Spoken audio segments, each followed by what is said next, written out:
नमस्कार प्रेक्षकांनो, उत्तर मालिकेमध्ये खूप सुंदर असा टर्निंग पॉईंट आलेला आहे. ऋषीमुळे चक्क राजन आणि सरूची भेट होणार आहे. तेव्हा आता हे सगळं कशा पद्धतीने घडणार आहे तेच आपल्याला जाणून घ्यायचं आहे. चला तर व्हिडिओला सुरुवात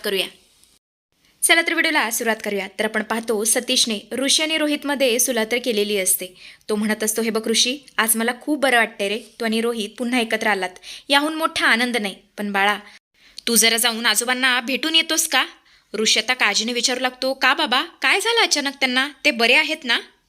तेव्हा सतीश बोलतो, आत्ताच मला अन्नपूर्णाताईंचा फोन आला होता. त्यांची तब्येत ना अजिबात ठीक नाहीये. कसं आहे ना ऋषी, या सगळ्या धावपळीमध्ये माझ्या मेडिकल कंडिशनमध्ये आपण सगळा फोकस फक्त माझ्यावरतीच केला रे. माझ्या आजारपणा त्याच्याकडे आपण पूर्णपणे दुर्लक्ष केलं. त्यांच्यावर कोणी फोकसच केला नाही. मला आतून खूप वाईट वाटतंय. मला असं वाटतं की आता वेळ न दवडता आपण त्यांना भेटून यायला हवं. तेव्हा ऋषी बोलतो, बाबा तुम्ही प्लीज टेन्शन घेऊ नका. तुमच्या तब्येतीला ते चांगलं नाहीये. मी जाणारच आहे बाहेर. त्यानिमित्ताने मी नक्की जाऊन आजोबांना भेटून येतो. तुम्ही फक्त आराम करा, टेन्शन घेऊ नका आणि बिनधास्त राहा. ऋषी ठीक आहे बोलतो आणि सरळ अन्नपूर्णा निवासासाठी निघतो. इकडे आपण पाहतो तर काय, कामिनी तिच्या रूममध्ये बसलेली असते. ती स्वतःशीच बडबडत असते. डोक्याला हात लावून ती म्हणत असते, काय करू आता, मी काय करू, हे सगळं कसं सावरू. तेवढंच तिथे रागिनी येते आणि बोलते, आई काय चाललंय तुझं? सकाळपासून नुसती चक्रा मारतीयस, एवढं काय झालंय? तेव्हा कामिनी बोलते, काय झालंय अगं, माझ्या पायाखालची जमीन सरकली. तू विचारतेस काय झालं? आता तुला काय सांगू. ती कमळीची आई, ती जिवंत आहे, ती मेलेली नाहीये. सगळ्यांना असं वाटतंय की ती मेली आहे, पण ती जिवंत आहे. पण रागिनी मात्र हे सगळं हलक्यात घेते. ती जरासुद्धा लक्ष न देता बोलते, अरे यार आई, ती जिवंत असो किंवा मेलेली असो, आपल्याला काय फरक पडणार आहे? आणि मलाही कळत नाहीये त्या कमळीच्या आईचं तू कशाला टेन्शन घेतेस? आपल्याला काय करायचंय त्या बाईचं?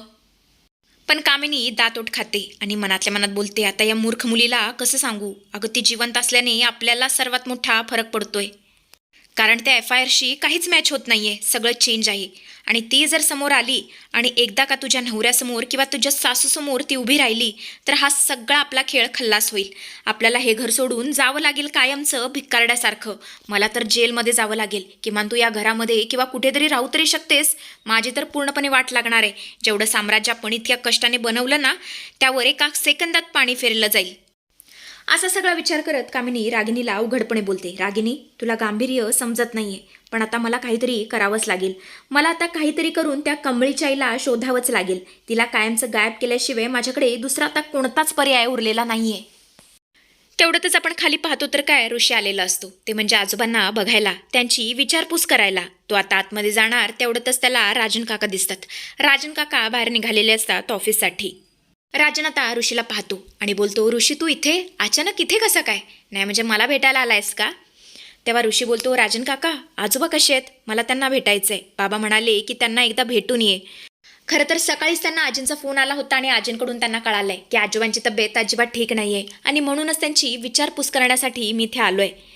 कसं आहे ना, सॉरी, मी इतक्या उशिराने त्यांना बघायला आलो. बाबांची अवस्था ठीक नसल्यामुळे आमचं जरा इकडे दुर्लक्षच झालं. सॉरी, खरंच काका, मला माफ करा. तेव्हा राजन आश्चर्याने बोलतो, काय? सतीशला काय झालंय? त्याची अवस्था ठीक नाहीये म्हणजे नेमकं काय झालंय? अच्छा, व्हायरल वगैरे झालंय का? सर्दी, खोकला असं काहीतरी झालंय का? तेव्हा ऋषी बोलतो, नाही नाही काका, अहो तसं काही नाहीये. तुम्हाला माहीत नाहीये का? अहो बाबांना मध्ये खूप मोठा अटॅक येऊन गेला, हार्ट अटॅक. अहो त्यांना मी हॉस्पिटलमध्ये सुद्धा ॲडमिट केलं होतं. तुम्हाला ही गोष्ट माहिती नाहीये का? आणि हे सगळं ऐकल्यावर राजनला खूप मोठा धक्का बसतो. तो तर जागेवरून उडीच मारतो आणि बोलतो, काय? अरे बापरे, सतीशला अटॅक? आणि तुम्ही आम्हाला सांगितलं सुद्धा नाही. अरे इतकी मोठी गोष्ट घडून गेली तरी तुम्ही एक शब्दाने सुद्धा आम्हाला सांगितलं नाही. आणि कमळीने सुद्धा आम्हाला काही सांगितलं नाही. कमळी इथेच होती, पण तिला एकदा सुद्धा आम्हाला सांगावंसं वाटलं नाही. तिला माहिती होतं ना. चल तुझं ठीक आहे, तुझे वडील आहेत, पण कमळीने तरी आम्हाला सांगावं. तेव्हा ऋषी बोलतो, काका, अहो तिची काहीच चूक नाही आहे. खरं तर ती सुद्धा हॉस्पिटलमध्ये आली होती, पण तिथे आल्यावर आईने तिचा अपमान केला. आणि कसं आहे ना, आता तुम्हाला काय सांगू, कमळी सध्या एका वेगळ्याच टेन्शनमध्ये आहे. अर्जुन बोलतो, टेन्शन? आता कसलं टेन्शन आहे? तेव्हा तो बोलतो, तिची आई, खरं तर हे सगळं मला तुम्हाला सांगायचं नव्हतं, पण मला असं वाटतंय की तुम्हाला आणि आजींना हे सगळं माहिती असायला हवं, कारण तुम्ही तिच्या खूप जवळचे आहात. तिची आई, जिच्याबद्दल सर्वांना वाटायचं की ती गेली आहे, पण ती मेलेली नाही आहे काका, ती जिवंत आहे. आणि कसं आहे ना, ती तिच्या आईला घेऊन एका छोट्याशा भाड्याच्या घरात राहते. मी तिला 1000 वेळा म्हणालो की तू आमच्या घरी राहा किंवा अन्नपूर्णा आजींकडे राहा, कारण ती तुमच्या आणि आजींच्या किती क्लोज आहे हे वेगळं सांगण्याची गरज नाही आहे. पण तुम्हाला तर माहीतच आहे तिने माझं काहीच ऐकलं नाही. कमळी किती स्वाभिमानी आहे हे तुम्हाला चांगलंच माहिती आहे. वेगळं सांगण्याची गरज नाही आहे. ती अजिबात तयार नाही झाली आणि त्या तिच्या आईची मानसिक अवस्था अजिबात ठीक नाही आहे. त्यांना काहीच आठवत नाही आहे. त्यांचा पार्शल मेमरी लॉस झाला आहे आणि अशा अवस्थेमध्ये तिने कबड्डी इन्स्टिट्यूटसुद्धा जॉईन केली आहे. असल्या हालाकीच्या परिस्थितीमध्ये ती खूप त्रासदायक अवस्थेत राहते हो. मला तिची फार काळजी वाटते. राजन बोलतो, अरे बापरे, इतकं सगळं कमळीबरोबर घडते, ती एकटी हे सगळं सहन करतीये, हे फार चुकीचं घडते ऋषी. कमळीला आणि तिच्या आईला मला आत्ताच्या आत्ता भेटायला जायलाच हवं. कमळीचे आमच्या घरावर माझ्यावर खूप उपकार आहेत आणि अशा अवस्थेमध्ये मी तिला सोडू शकत नाही. आपण एक काम करूया, त्या दोघींना सन्मानाने माझ्या घरी घेऊन येऊया. तिला जितके दिवस राहायचं आहे तिथे राहू दे. चल ऋषी, आत्ताच्या आत्ता आपण तिकडे जाऊया आणि तिला घेऊन येऊया. तेव्हा ऋषी बोलतो, काका अहो याचा काहीच उपयोग होणार नाही, ती नाही ऐकणार. तेव्हा राजन बोलतो, नाही, ती तुझं जरी ऐकत नसली तरी काय झालं, तिला माझं ऐकावंच लागेल, तिच्याकडे दुसरा कोणताच पर्याय नाही आहे. चल. आणि अशा प्रकारे तो जबरदस्तीने त्याला तिकडे घेऊन जातो. इकडे आपण पाहतो तर काय, कमळी रितेश सरपोतदारच्या ऑफिसमध्ये आलेली असते. ती त्याला खडसावून सांगते, जर बॅनरवरती माझा फोटो दिसला तर बघा माझ्याशी गाठ आहे. तेव्हा रितेश बोलतो, हे करून ना तू माझ्याशी पंगा घेतलायस, तू माझा इगो दुखावलायस, असं म्हणत असतो. तिला पोस्टर दाखवतो तर त्यावरती कमळीचं नाव असतं. ते पाहून तिचं डोकंच फिरतं. ती बोलते, असं कसं, तुम्ही मला न विचारता, माझा कन्सेंट न घेता असं काही कसं करू शकता? कारण आमच्या महाराजांनी आम्हाला शिकवलंय, अन्याय होत नसेल तर गपचूप बसू नका, अन्यायाविरुद्ध लढा द्या. तेव्हा रितेश बोलतो, पहिल्यांदाच असं वाटतंय कोणीतरी बराबरी चाललंय, मला पण बघायचंच आहे तू काय करतेस. आणि अशा प्रकारे आता या रितेशने कमळीला चांगलाच चॅलेंज दिलेला असतो. इकडे आपण पाहतो तर काय, ऋषी आणि राजन गाडीतून बाहेर उतरलेले असतात. ऋषी म्हणत असतो, चला जरा सावकाश चला, कारण हा जो रस्ता आहे ना तो जरा दलदलीचा आहे आणि खूप हलाक्याच्या स्थितीमध्ये कमळी ते राहते, खाली बघून चला. आणि अशा प्रकारे दोघी आता कमळीच्या त्या घराकडे येतात भाड्याच्या.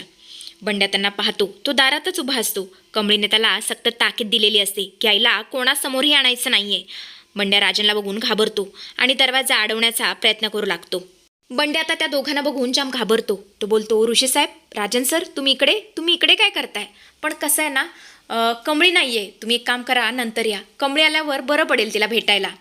सरू मात्र आतमध्ये उभी असते. ती हे सगळं ऐकत असते. तिच्या कानांवरती राजनचा आवाज पडतो आणि तिला सगळं काय आठवतं. ती बोलते, हे तर कमळीच्या बाचा आवाज आहे, मला जायलाच हवं, असं म्हणतच ती बाहेर येते. बंड्या तिला अडवू लागतो आणि म्हणू लागतो, ताई तुम्ही आज जा बरं, बाहेर येऊ नका. कमळीने सांगितलंय ना की अजिबात बाहेर जायचं नाही, सकाळीच ताकीद दिली आहे, तुम्ही विसरलात का? तुम्ही जा बरं आतमध्ये पटकन.